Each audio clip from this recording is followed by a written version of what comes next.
I know there were a lot of ups and downs for you. What did you take away from how you can do better?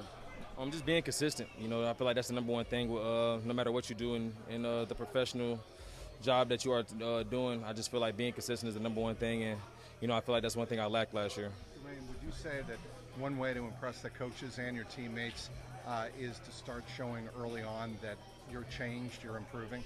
Yeah, 100%. So, like I said, that kind of goes in with coming up with better habits. A better routine with being at the facility. Better rehab habits, and just better overall ways to become a better player. Whether that's just going over the plays, working on your body, hydrating, and all that sorts of things. Is there a wake up? You look back at last year.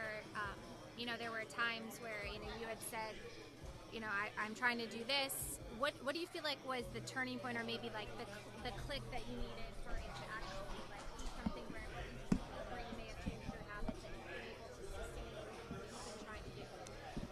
I would say the off season. Having a lot of time off and a lot of time to come up with different routines and different habits and different ways to just it's pretty much just going to the other things like I was just saying earlier.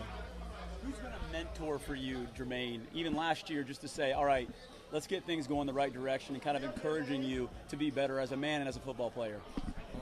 Chase and T have really done a real good job, helping me in and out of the facility and, talking with me, coming up with better ways and, listening to some of their habits and ways that they stay consistent and, just better overall connection with my teammates. What's the best advice you've gotten? I don't really want to talk about the best advice, but I will just say consistency has a lot to do with it. Are you excited to kind of prove that you are the guy that the Bengals drafted still this year? Mm-hmm. For sure. How difficult was that for you when the team decided to not bring you to that final game of the season? Nobody should be happy with it, and I was very disappointed, but it's something that I moved on from and grew from, and can't wait. Really looking forward to this year.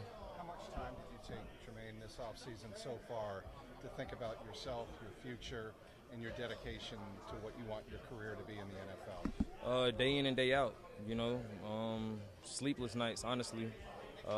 Just sitting there thinking. I could sit there and just think about football all night, and it's just something that I love, and something that I really, enjoy doing. So I want to do the best that I can to, be the better player I can be. Do you think the Bengals are giving you a second chance? I won't look at it like a chance. I just look at it, they're my coaches and they really believe in me. So